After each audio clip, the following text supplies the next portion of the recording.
Second Annual Convention of the Iowa Women's Political Caucus will come to order. Good morning. My name is Roxanne Conlon, and I'm the chairperson of the Iowa Women's Political Caucus.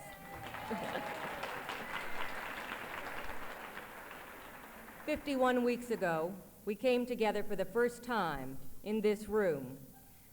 We promised to provide a knowledgeable, cohesive voice for women in the entire political process. This is a good time to briefly review how far we've come toward that goal. When we met last year in this room, there were nearly 700 of us. Today, there are more than 1,000.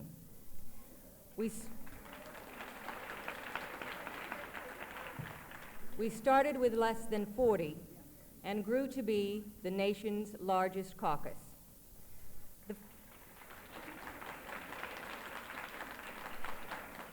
The first elections during which we were active were the municipal elections in 1973.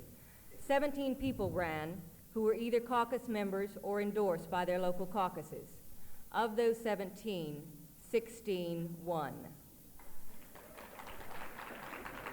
Those elections were also remarkable in that the number of women mayors in this state doubled, the number of women elected city council persons increased by nearly 75%.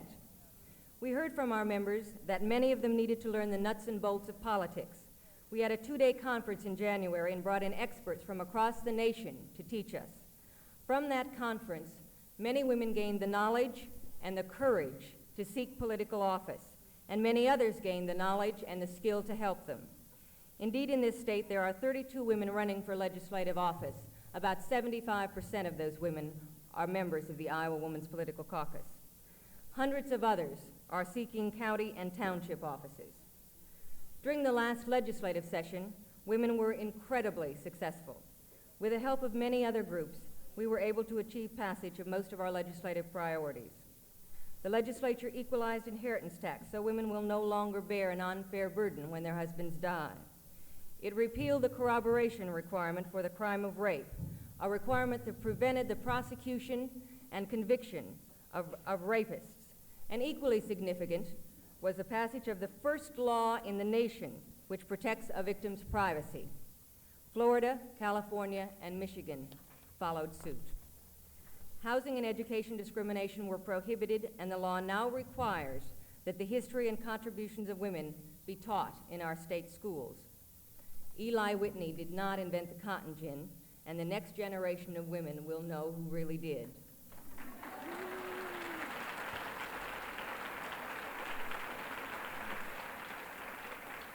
And they should also be taught that it was a woman who devised the plan that won the Civil War. Ulysses S. Grant became president, and the woman died in poverty. In addition, the legislature appropriated funds for child care and provided for voluntary licensing of such facilities. It also gave the Civil Rights Commission subpoena and injunctive powers and the power to act on behalf of women who are discriminated against in credit. It passed a bill providing a new method of coping with child abuse and repealed the sales tax on food and drugs. And in the closing hours of the session, Senate filed 1093, passed, desexing the Iowa Code and allowing cosmetologists to cut the hair of men. Our members have also been active in their political parties. Precinct, district, and state conventions of both the Republican and the Democratic Party passed platforms which included all the priorities of our caucus. The district and state conventions of the Democratic Party elected 13 women, most of whom are caucus members, and 10 men, some of whom are caucus members, to represent Iowa at the midterm convention in Kansas City.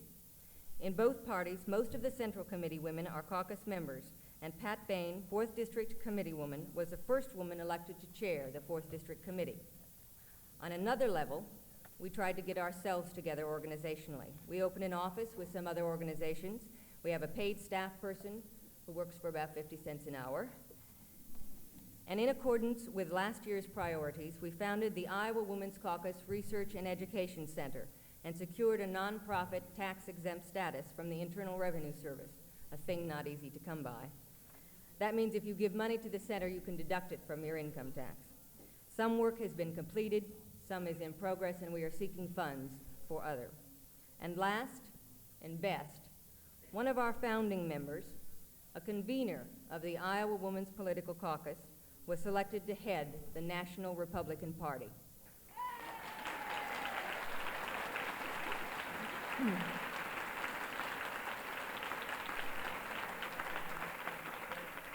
We are proud of Mary Louise Smith and delighted with her appointment, which she earned by the hard work of grassroots political organizing. She has never hesitated to speak out for other women, to help and encourage them, and what a great role model she will be for every single woman who aspires to high public office. The first year of our existence has not, unfortunately, been all roses. We haven't won it all. Some of our members lost when they ran. That was particularly true when they ran against each other.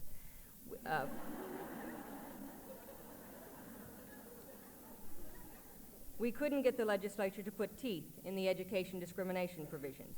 We couldn't get the insurance lobby to understand our position on retirement funds and benefit systems. Child care funding is insufficient, and the legislature would not provide welfare recipients with enough money to live on. And when given the opportunity to act on the equal pay for equal work standard, an opportunity given to them by Senator Doder, they refused by 2 votes. The victories, however, outweigh the defeats, and this is another one. We come from many different places, but we are all going in the same direction. Our approach is a positive one, not negative. We are trying to build, not destroy. We are proceeding slowly and sometimes painfully toward a society in which every single human being will be allowed to fulfill his or her full potential. We don't think men and women ought to be the same, but we insist that they ought to be equal. This is an auspicious beginning for our second year of action. Thank you for coming.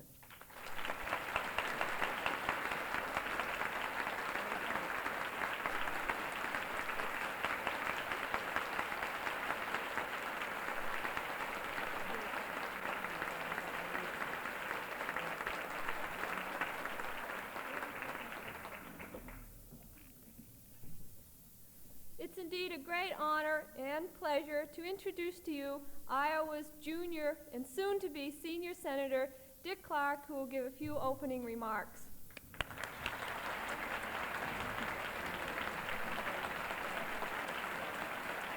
Thank you very much. Thank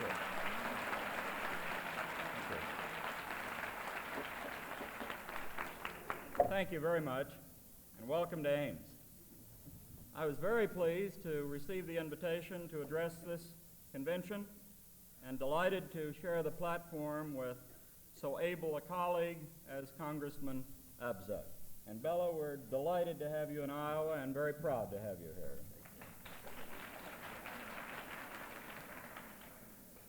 The Iowa Women's Political Caucus has deservedly earned a nationwide reputation for innovation and success, and I say nationwide advisedly. With over 5,000 members, it is the most active chapter of the National Women's Political Caucus in the nation, not just the biggest, but the most active. A fact that I must say shouldn't surprise anyone who knows either Iowa or Roxanne Conlon. The Iowa legislature, as Roxanne has said in greater detail than I will, has passed 8 of the 9 highest priorities of the Iowa Women's Political Caucus during this last session, including the very significant rape reform bill. I don't know of any other group in the state legislature or in the National Congress who has a record of achievement that could begin to match that. It's worth saying. The School Standards Act, which prohibits sex discrimination in any educational program and requires a positive effort to reflect the achievements of women, is also landmark legislation. Now, there are many, many other examples that I'm not going to go through that Roxanne has cited, I think, that indicate the legislative successes that the caucus has earned in its very short history, starting from 40 members and your first meeting a year ago down to this. So I think you have a great future in that area. There is some unfinished business, as your chairperson has indicated. And I think with the kind of enthusiasm that you show here in attending and in your attitudes are going to carry the rest of those through. Now, there is also a more recent non-legislative victory. As Roxanne said, the decision by President Ford, and he's to be sincerely congratulated for that, in naming Mary Louise Smith as the next head of the Republican National Party. This is a nomination of which Iowans, and I think especially women, can be very proud. In fact, I sent Mary Louise a note the other day congratulating her and wishing her every success. Of course, since she's an active Republican, I didn't wish her too much success too soon. But she's going to be a great leader, and we're very proud of her. Her new position, of course, is an appointed one. But your caucus has been successful in encouraging more women to run for elective office. And in my very brief remarks, I'd like to conclude about that point, because I think in some ways it's the most significant. More women are running for office this year than ever before. 32, I believe I heard Roxanne say, in the Iowa legislature alone. And nearly all of them are caucus members. In 1973, the caucus backed 17 women for municipal office, and 16 of them won. And by the way, as I look around, most of them are here. And that's a great record. The Win with Women in 1974 campaign of the National Women's Political Caucus and its state chapters is a welcome development in American politics. Now, there are no women, none, in the United States Senate in which I serve. And you can see some of the indications of that if you watch the votes. There are only 16 women in the United States House of Representatives. 3 of them, by the way, are retiring. Only 7% of the state legislators in this country are women. There are currently no women governors, no women lieutenant governors, and only 27 women in the entire nation serve in statewide elective offices. Now, as a result of this, 53% of the population of the United States is vastly underrepresented. Now, unfortunately, the situation nationwide is not appreciably better than it was in 1897 when Jane Addams observed that she was not one of those who believe that women are better than men. We have not wrecked the railroads, not corrupted the legislatures, not done many unholy things that men have done. But then we must remember that we've not had the chance. Now, I think it's about time that women are given the chance.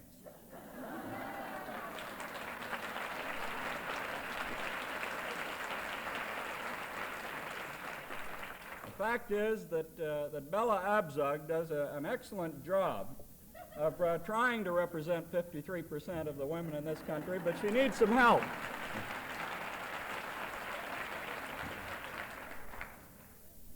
I'm confident that this will be changed. Many of the statistics that I've just cited will be changed in 45 days this November, and will continue to be changed in the years to come. Some 1,500 women have filed to run for Congress or the state legislatures or other statewide offices this year. And from all indications, women are going to be successful this November in record numbers. And the conferences for women candidates, like the one that was sponsored here in Iowa, the Iowa Caucus in Des Moines this last January, will help to ensure that success. That's how you get elected, by organization and planning and support. We need more, many more women in government and politics, as office holders, not just campaigners. The time has long since passed for women to make policy, not coffee. And now is the opportunity. And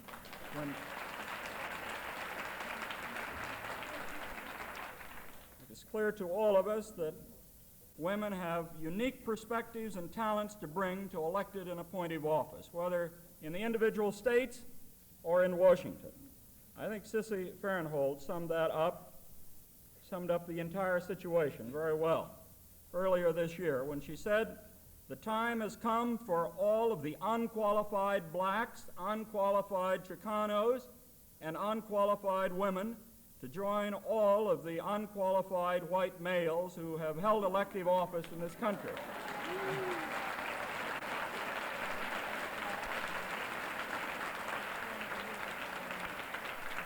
I wish you a very successful convention, and I look forward to visiting with you individually. Thank you very much.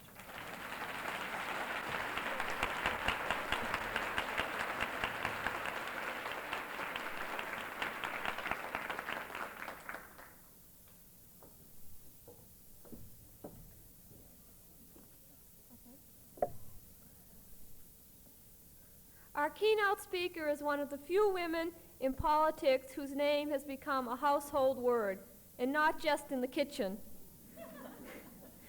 Bella Abzug was elected to Congress in 1970 in her first try for elective office.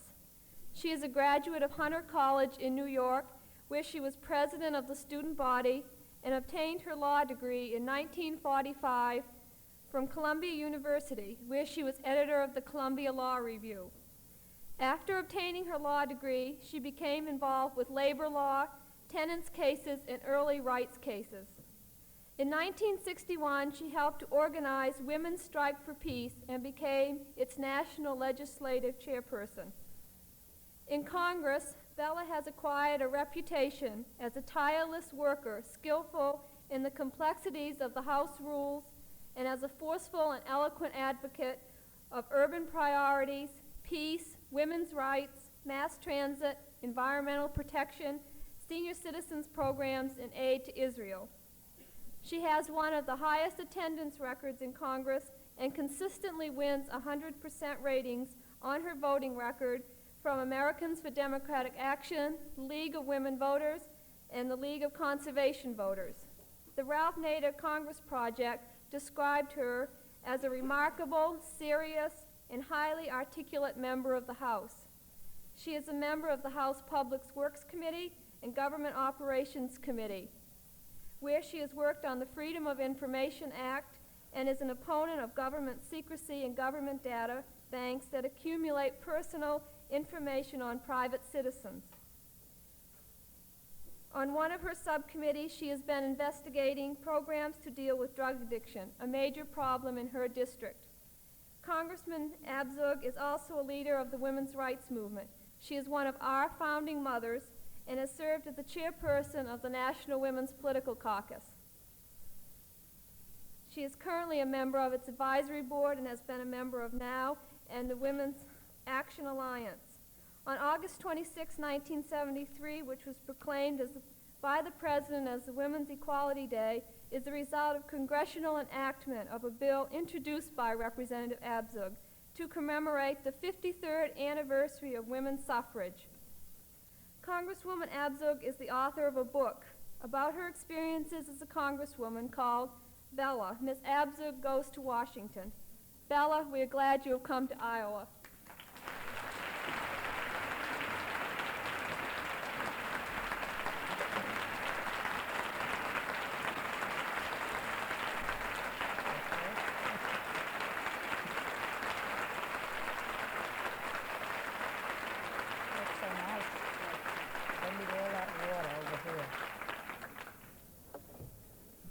Thank you, my sisters of Iowa and Senator Dick Clark. I'm not so sure, Dick, that we're not superior.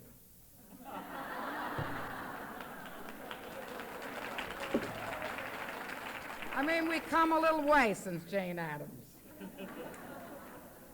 In any case, I am sure that the women in Iowa in this caucus are superior.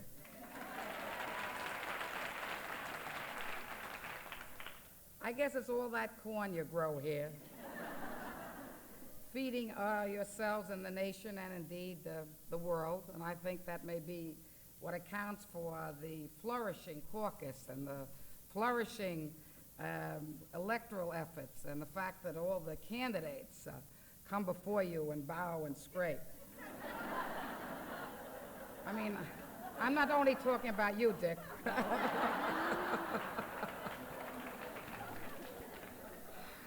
And I'm really overwhelmed by it, and my hat's off to you. The last time I said that, they made me take it off. Well, I'm very delighted to be here. I have really had such a warm reception and such a great feeling that the women's movement is really on its way. There's an enthusiasm from the women and the men that I've been encountering since I arrived at the university, even Holiday Inn with a sign up there welcoming me,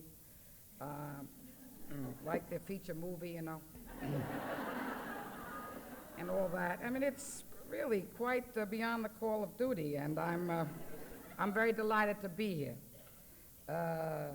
And of course, you are the only caucus that can boast of having a founder named as chairperson of the Republican National Committee. And I want very sincerely to join with you and the others here in congratulating Mary Louise Smith, whom I met in Wichita and was very impressed with her.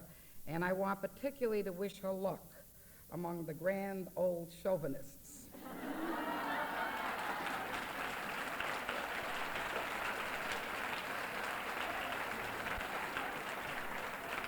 Don't get uptight, Republican women. We have them even more so in the Democratic Party.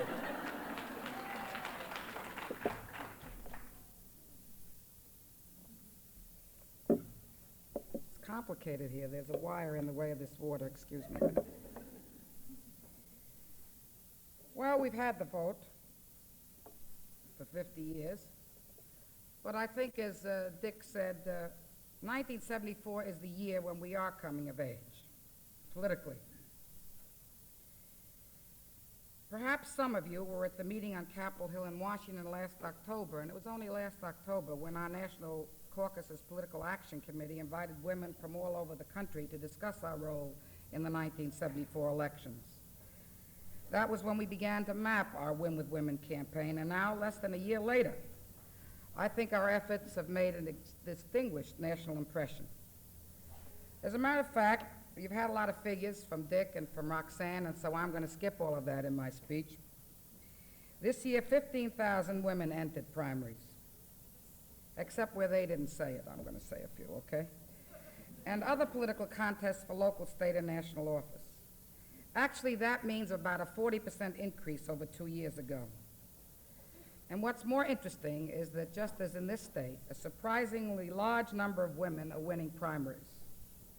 As a matter of fact, the national office is trying to keep a complete count on what happened, and it's been very difficult. In North Carolina, for example, 29 women won nomination to the state legislature, including the former head of the Women's Political Caucus.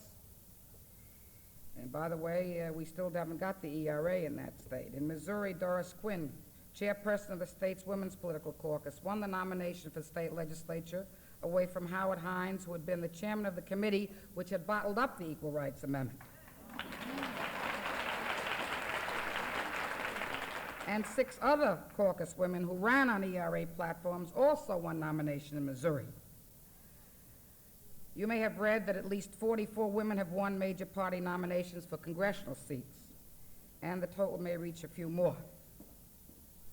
Of course, we were reminded very poignantly by our senator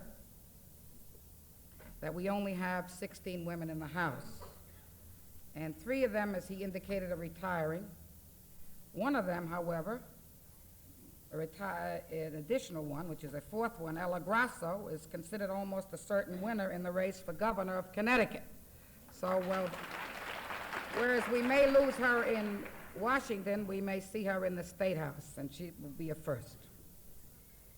In Oregon, Betty Roberts, who narrowly missed the nomination for governor in the primary, is now the official Democratic nominee for senator after the very sad death of Wayne Morse, who I think was one of the most outstanding men in the history of this country in his determination to fight against the war in Vietnam as a lone voice when no one understood the significance of that battle.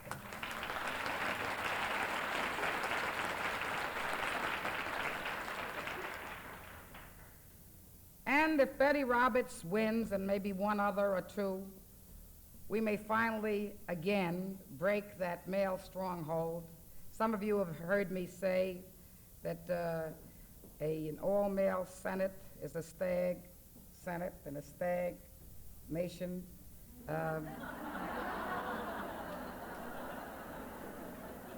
Is not exactly what we're interested in these days. Another possible addition to the Senate is Barbara Mikulski, who won 40% of the vote in the Democratic primary, with 11 men running against her.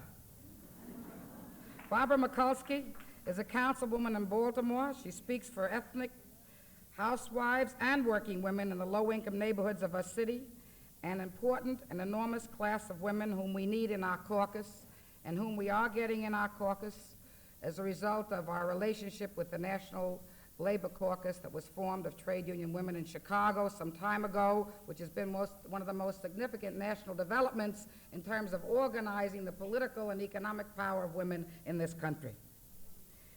You don't think so, huh? Well, anyhow, you're supposed to applaud at that point, but it doesn't matter. Barbara Mikulski also spoke for all of us as chairperson of the Democratic Party's Compliance Review Commission, where she carried on the fight for affirmative action. And incidentally, it's very important that those of us who are Democrats continue to fight for the fact and the right that we have to be fully represented in all party affairs of our Democratic Party. We have a convention coming forward, a mini convention in Kansas City, and I expect Iowa, with your delegates, to be fighting to make certain that that party becomes a more open party than it even is today, and that no move to turn the party back to where it was before we were able to get women participating as total beings in their own right at conventions and all party affairs were excluded. This is a challenge that you have also in the Republican Party, and I hope now that we have a chairperson of the Republican Party that there will be greater and more emphasis about the participation of women in all party affairs in that particular party.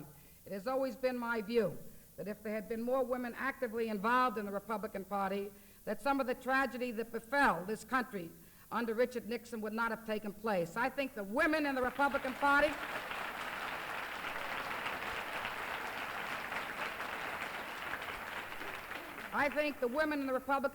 have an enormous challenge to make that party represent what the majority of Republicans feel in this country. And I think the majority of Republicans, just as the majority of Democrats, believe that this is a country for all of the people, not a country for special interests, not a country which ignores the needs of a majority of Americans. And this is truly the challenge of all Americans in and out of the caucus today.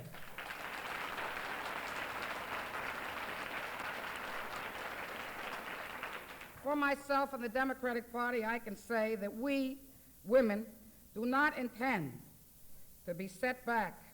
We do not intend to allow our achievements of achieving a historic 40% representation of women at the last Democratic National Convention to be set back. We do not intend to be set back to the days when women were shut out of conventions and shut out of decision-making posts at all levels of the party structure.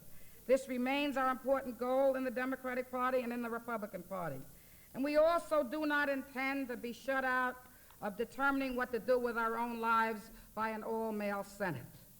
One of the things I want to bring to your attention is after we conducted a very significant struggle to preserve the freedom of choice for all women, regardless of their point of view on the question of abortion, just the freedom of a choice, by an important vote in the House beating back an amendment to the House Appropriations, Labor Appropriations, HEW Appropriations Committee on the right to abortion and family planning, an all-male Senate pretending to be speaking for the country, which includes men and women, I think in a most outrageous way reversed the fundamental rights of all women in this country and all men, and particularly poor women in this country, when they acted to prevent the right of counseling and abortion for women as is provided presently under the laws of this country, not only the Supreme Court, but laws passed by the Congress.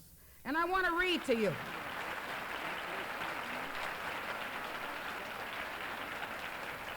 And I want to read to you, because regardless of your view, you've got to understand the arrogance with which this was done. I want to read to you from Senator Bartlett's remarks, who was the mover of this amendment to the HEW appropriation in the House. in the Senate, I beg your pardon. He said, 200 years ago, our nation declared that all men are created equal. Now, I want to say before I go further, if there are those who disagree with me on this issue, I am only interested in the right of choice. I believe that women have a right to make this determination themselves. I believe that there is nothing in what we seek to do which forces or compels another person to have an abortion, but I think we have a right to exercise our own conscience with respect to that matter, and that's what we seek to preserve.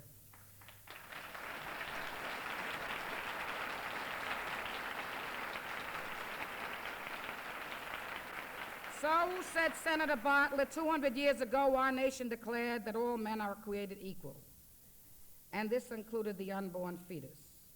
Apparently, it did not include all women. Now we have gone to the other extreme, that some human beings, pregnant mothers, have the legal right to determine whether another human being continues to live. I think that these two principles cannot stand together. Whoever holds to one must despise the other.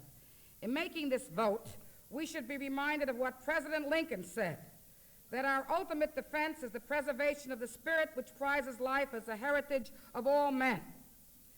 To hold that life has only relative value and not absolute value is to advance the Machiavellian philosophy that the end justifies the means, an expedient belief that has received growing American popularity and support in the past decade. I feel that this law, says he, speaking of the law of HEW appropriations, without the amendment and existing laws that provide financing for abortions by making monies available to the states are discriminating against the unborn. I think they are also discriminating, says he, against the poor. My amendment advocates the right of the fetus of the poor women to live, to life. But his amendment does not in any way provide any right to the poor woman. He is perfectly prepared to discriminate against the poor woman by insisting that he is protecting the right of the poor, the unborn fetus. Now, I don't want to argue the issue of the question of when life begins, but to suggest that a male Senate has a right to deprive poor women of the rights that all other women have in this country by reason of a Supreme Court decision, I say turns back the clock to the day before we even had the American Revolution in this great country of ours.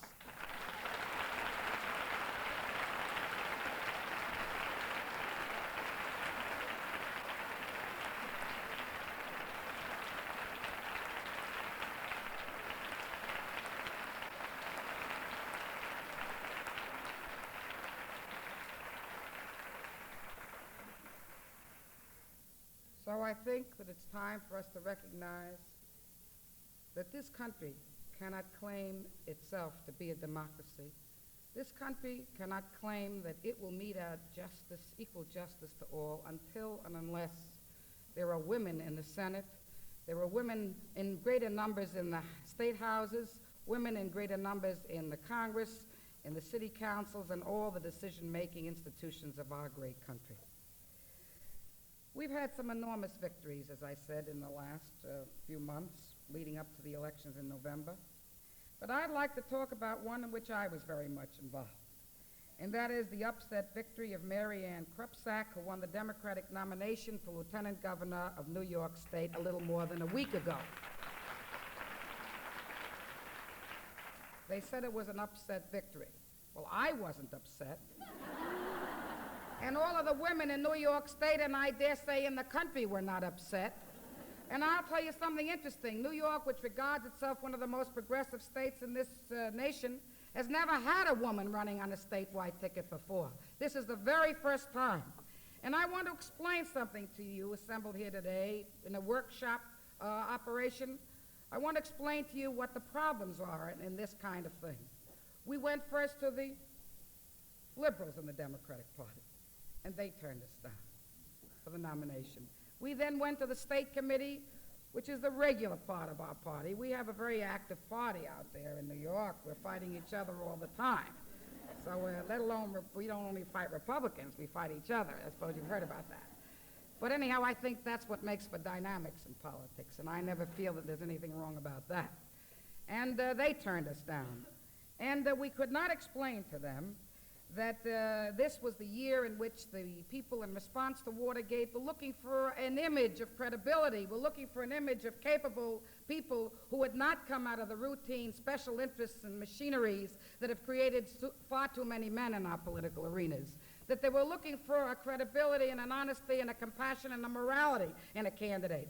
And that having a Mary Ann Krupsek on the ticket, who was not only previously had been an assemblywoman, a Democrat who had won in Republican upstate districts, but then had been redistricted, as is the way in which they try to get rid of women in New York politics. They redistrict you. You make too much noise every once in a while, they make another district and say, you're out, back to the house, back to the home, back to the kitchen. That's why when I ran originally, as some of you know, I said this woman's place is in the House of Representatives.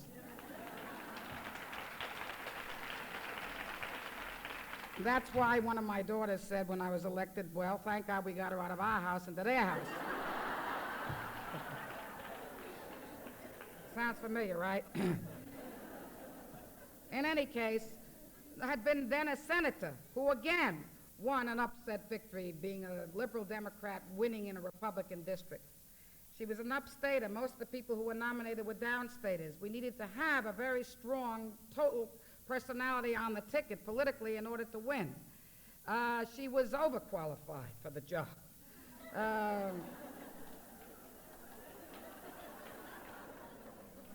When the party nominated its candidate, they said, why won't you support him, Bella? I said, well, he's just not qualified. In any case, they had some notions about an ethnic composition, and they forgot about the fact that we women take in every ethnic group and every sex, et cetera, et cetera. In any case, we had no money, we had no TV it was time. We had, the regulars were supporting one candidate, the liberals supported another candidate, both young Italian-American males. Our Mary Ann Krupsek was a Polish-American Catholic woman. I thought we had quite a number of combinations in that. We did them one better. In any case, we couldn't get anybody to endorse her. There were two candidates for governor. One was Howard Samuels, the party designee of both the liberals and the non-liberals, or the regulars as we call them in New York State. The other candidate was Hugh Carey, a member of Congress, a colleague of mine, and he was the challenger. We went to Howard Samuels. All of the women in the Manhattan Women's Political Caucus that were working in the campaign withdrew their support when he refused to endorse our candidate. I just want to give you some notions of tactics. And it was quite a wrench, because a lot of people had worked with Howard for a long time, and a couple of his daughters are very close friends of ours who have been very leading people in the Manhattan Women's Political Caucus. They endorsed Mary Ann Krupsek. Their father was running for governor, did not. How's that one for a complication? I mean, you have to separate the fathers from the daughters sometimes. Not always, but sometimes. In any case, we had organized delegations meeting with the candidates, and we got nowhere. And so we went out there and said, well, we'll have to make a good ticket for the Democratic Party. Sometimes you have to give people some good food even if they don't like your corn, right? In any case, that's what we did. We went out there. We fought. We withdrew our support from the Samuels campaign. We remained neutral, most of us, in the gubernatorial campaign. We said that our major objective was going to be to make clear that in 1974 there had to be a woman on the state ticket, a woman that could really represent the state, could represent Republicans and Democrats and independents, could represent every ethnic group, could represent just people, which is what we're all about, it seems to me, in the public arena, who can represent all of the people, not just people, all of the people, and that we weren't going to play any games with the political arena, but that we were going to help the political arena get that kind of representation. That the answer to Watergate was not only to remove the poisons from the seats of power, but to change the seats of power so that there can be no more Watergates, so that there can be no more distortions of the democratic process for all people.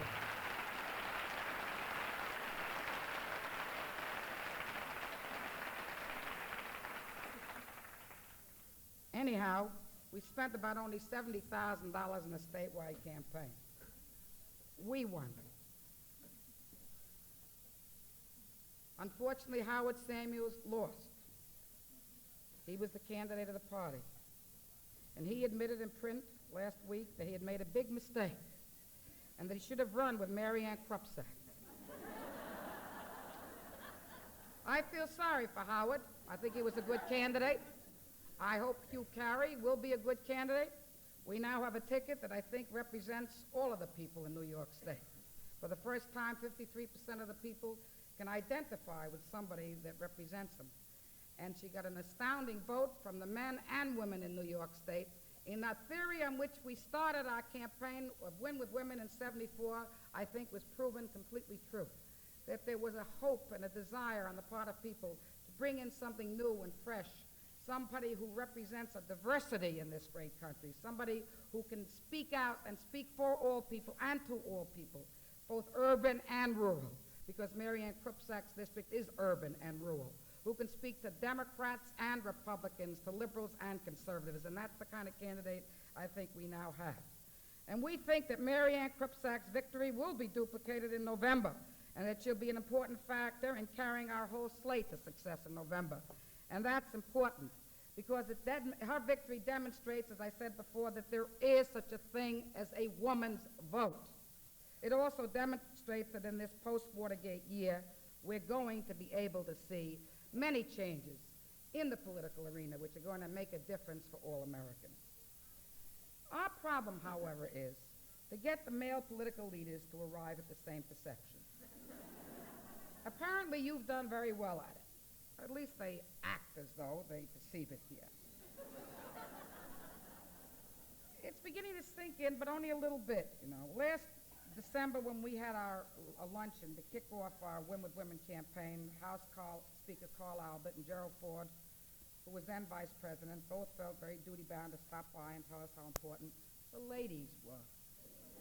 They hadn't quite broken out of the ladies' auxiliary syndrome. As do other male politicians, they usually begin by telling us what nice, charming ladies we are. They seem to feel that the plain word women is too naked and not to be used in mixed company.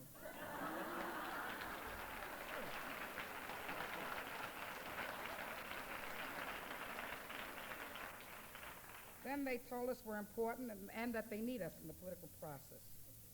But when it comes to choosing and supporting candidates, it usually turns out that they want us as campaign workers and not as candidates. Well, we've had these changes since December. We've had Mr. Ford now as the president, and he's named Mary Louise Smith to head the Republican National Committee.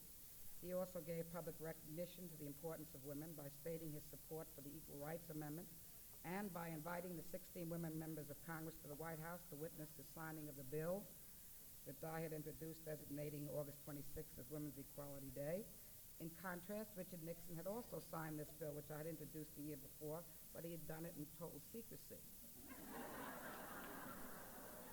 He certainly wasn't going to risk letting any congresswoman into the White House. Well, maybe he thought one of us might be carrying a subpoena. Guess who? In any case, in fact,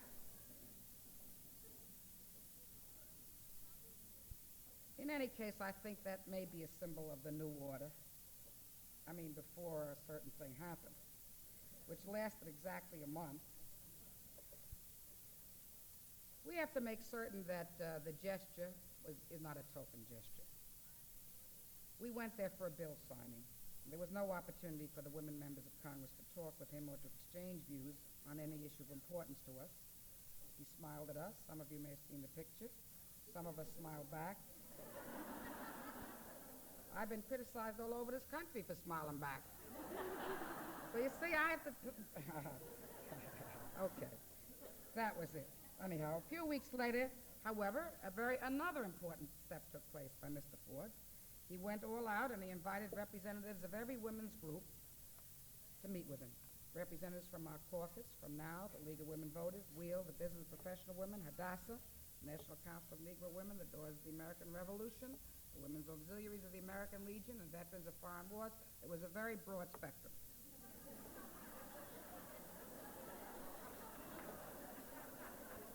I have to say, point of view of women's issues, it was not very productive.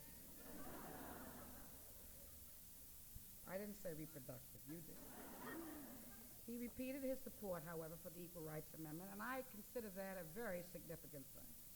I think his support may be very responsible for our obtaining the support of the Equal Rights Amendment and its ratification in the states that have not yet ratified it, and I feel that he deserves a great deal of credit for that.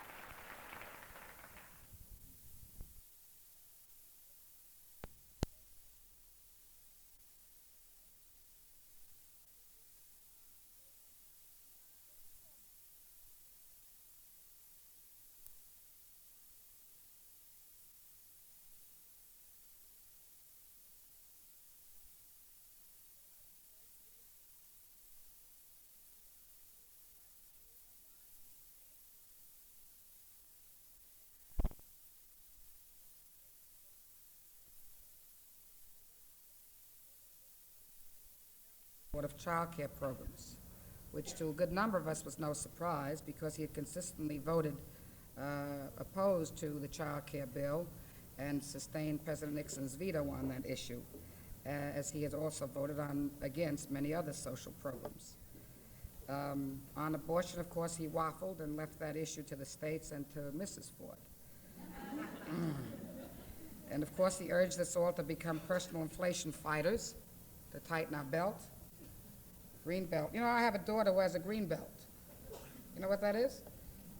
That's all this karate, kung fu, etc.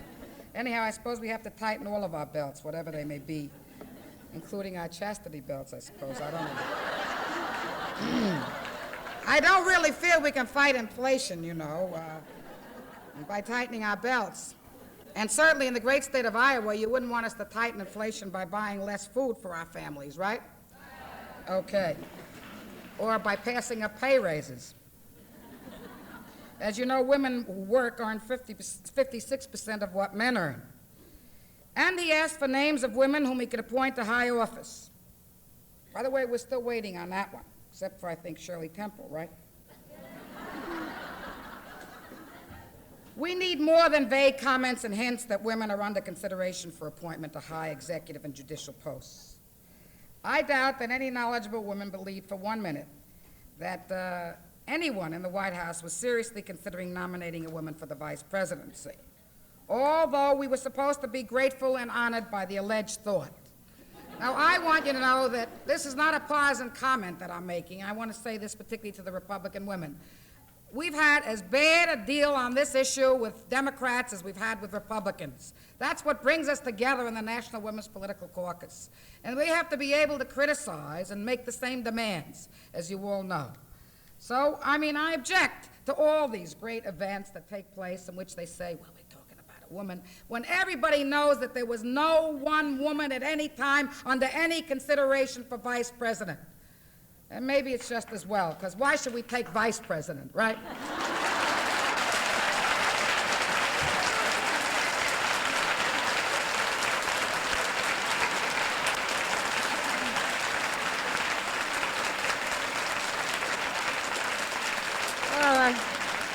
We can dream, and we can work for our dreams, right? Anyhow, what we got instead was Senator Goldwater commenting that a woman vice president was all right with him, as long as she could cook and get home on time. I mean, it was quite an event. We had Nelson Rockefeller explaining on national television that his wife couldn't come to Washington with him for the announcement of his nomination because she couldn't get herself together in time. And we had Mr. Ford himself leading off his first national televised press conference with an anecdote about how, since his wife had to, cancel her press conference, that he would not only be making his own breakfast from now on out, but she'd probably make him make his own lunch and dinner. And so I think it's time we put an end to these silly wives' jokes. I really do.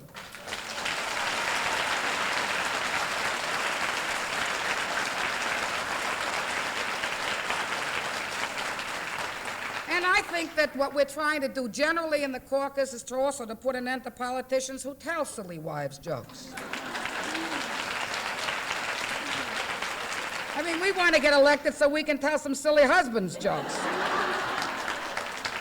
Not about Martin Abzug, though. He's here, and he is one of the big supporters of the women's movement, just by virtue of the fact that he's had to suffer all these 30 years with me. I don't know, he's here somewhere.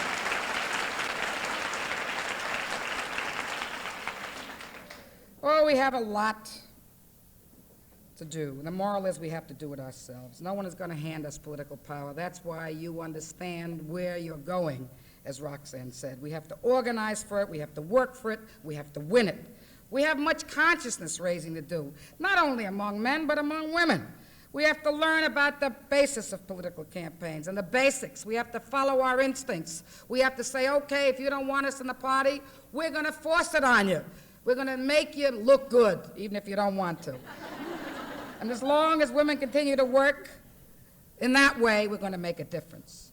But as long as women continue to work unconditionally for male candidates, unconditionally, without laying down conditions, we're going to continue to run into blatant discrimination against women candidates and women's issues.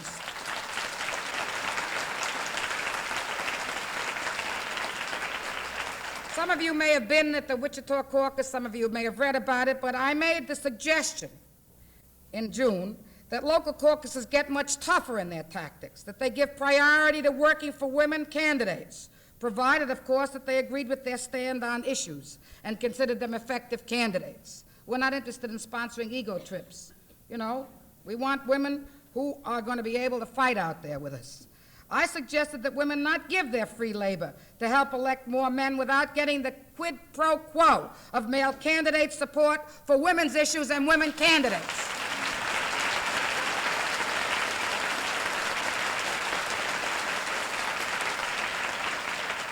I also said that it would be a delightful learning experience for some of these male candidates if one morning they walked into their headquarters and found that there were no women at the reception desk, and no women on the phones, and no women writing position papers, and no women raising funds, and no women doing scheduling, and no women handling literature, and no women canvassing, and no women voting for them.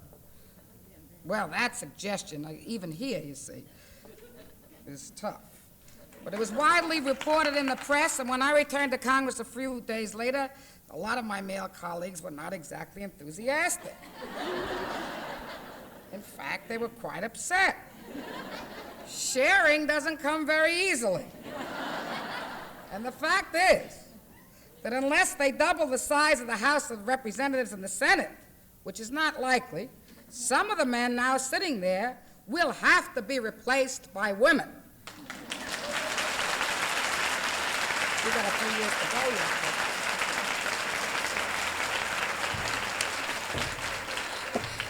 Anyhow, it's a thought. Deciding when to run and against whom to run is not a simple choice.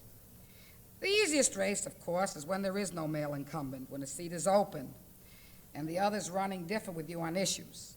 It's most difficult to run against a popular male incumbent who stand on the issues exactly like yours. And for the most part, we don't do that.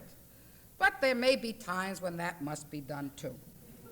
So, I'm very disappointed, for example, if I may say this, that with all the enormous clout of this great caucus and with all the women running for local and state office that I couldn't get one woman to run for Congress from Iowa.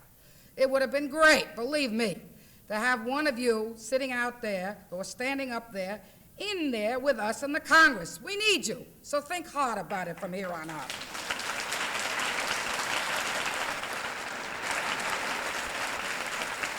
I'm not saying anything about any other candidates. I don't want to get into trouble with any of you today. But when we talk about the basics of political campaigns, we have to talk about money. Most women candidates are poor. As a matter of fact, all those who are out are poor. I mean, this is one of the big problems of why we haven't got a democratic structure of government all over this great country, not only nationally, but locally and statewide. The parties and groups like COPE and the National Committee for an Effective Congress are not exactly tripping over each other in their haste to force money on the Sissy Farenthals or the Maya Millers or the Bella Abzugs. In most cases, women have not been able to raise enough money to compete with men candidates. That's a fact. It's great to hear many of the people in the political arena in both the Democratic Party and the Republican Party say, oh, we're for women, we want them to run. They'll even nominate a token candidate here and there, sometimes even more than a token candidate. They do it. But in most instances, we don't get the kind of support, we don't get the kind of money that we need, we don't get the kind of action that usually gets behind a good male candidate. Somehow or other, men like to make kings, but they don't want to make queens. I'm not looking at Dick, except with fondness. What can we do about this terribly important problem? Well, I think we do have to support legislation, as we do in the caucus, for public financing of presidential and congressional campaigns and limitations on campaign expenditures. It should be a key legislative goal of every part of our caucus, and I think it is. But we also have to look at ourselves as individuals and as local caucuses and ask what kind of financial commitment are we prepared to make. Our national office is in a state of perpetual crisis. It has great plans that it can't carry out because there's no money, and at times it can't even pay salaries. So the national office needs your help. You know, we're building a very important movement. And if we become a really mature movement, we sometimes have to adopt tactics that we may not previously been accustomed to. I come out of many movements myself, the civil rights movement, the peace movement, the women's movement, and I have never been a big supporter of large dues, because I think the party has to be, or the movement has to be open to everybody. But we have to find the ways to make it open to everybody. At the same time, we can't finance our national office without your help. So we've got to think about that, and I know you're going to be considering this later on here, and I think that there has to be a basic commitment to our national caucus. Women have not been dealing with money, except in many instances with money that's been given to us. I mean, all of us that are independent women, of course, have learned how to do it another way. But still, there is that residue. And I think we have to begin to realize that we have to be hard-headed about what it is and what it takes to secure political power and what it takes to stay in power and what it takes to build a movement and to build a momentum. It takes a lot of spirit. It takes a lot of sense. It takes a lot of bodies, but it also takes a lot of money. And we can't kid ourselves about that, and that's one of the problems that we have. So think hard on that issue when you discuss it later on in your deliberations.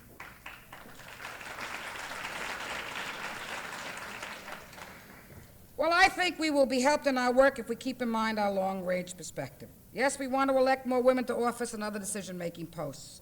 We want to get across our programs for equal rights, equal job opportunities, training and promotion, health care, the right to reproductive freedom, the right to participate as full citizens in every aspect of American life.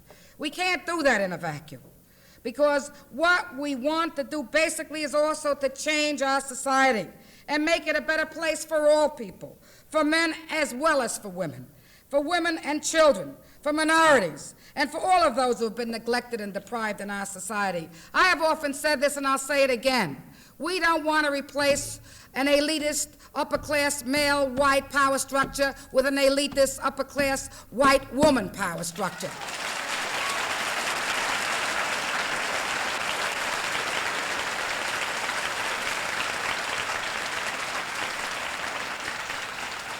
We're not interested in getting equal pay. Of course, we gotta have it. But I mean, we're not interested in getting equal pay or a better job or appointments or power and elected to office in a society that has no soul.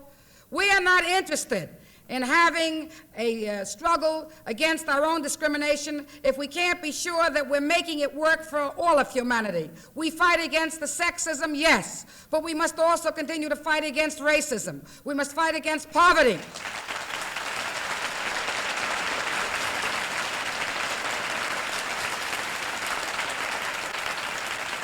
We must fight against the militarism that has robbed us of our true birthright.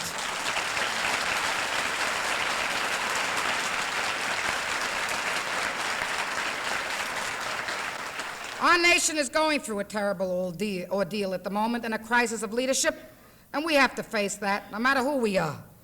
We've learned of some terrible results by having a lopsided structure of government, by having lopsided power structures, by having the kind of power structures that are dominated by the top of the economic ladder and the Pentagon. We've learned what it is to have a democracy that has been assaulted by special interests.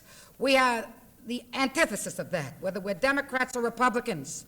We reject that kind of government. We reject that kind of special interests. We have seen, as a result of what has happened in the White House for these number of years, and it has been a growing thing which started before then, we have seen the way in which the basic needs of the ordinary Americans have been ignored. We have seen the basic needs of our people totally trampled upon. And we have seen that in high places, the only thing that was listened to was the sound of money from the big corporations, from IT&T, from the armament makers, the oil lobby, and the rest of them. We have seen, at long last, the facade of statesmen stripped. We've seen Richard Nixon gradually revealed as an immoral, self-seeking, and craven man of such deep and unpredictable neurosis that his closest advisors were worried that he might try to push the nuclear doomsday button. And we've seen this in a nonpartisan way. It had nothing to do with anything but the fact that this man sought to represent his own interests and the special interests above the interests of every other American in this country, Republican and Democrat.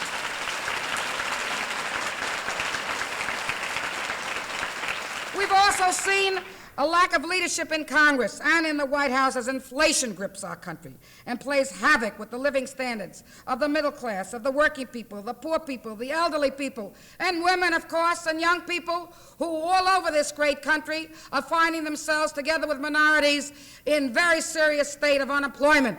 Maybe it's not as bad here because you can feed yourselves from the earth, and that is, at this time of history, a very significant thing.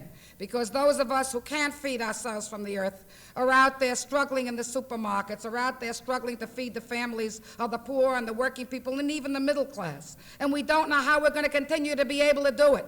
And I say that this kind of ruthless government is a lot beyond what it is that was contemplated by the forefathers when they founded this country, and certainly our foremothers, who are barely mentioned.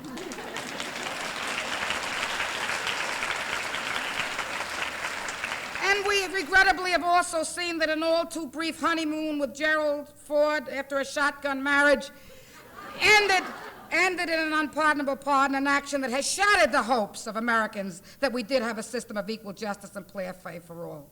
And so we've got to see to it now that the control of our economy and the power to make the rich richer and the poor poorer and the power to decide that we will build more missiles and nuclear submarines than schools and child care centers stops. We've got to see to it that that power is taken away. We've got to see to it that the power that still remains in the hands of corporate monopolies and their representatives of government are challenged every single day by we, the American people, men and women, with the leadership of women, I think, who care most deeply, who understand and feel it more significantly, and who can give enormous leadership to the country at this particular time of crisis.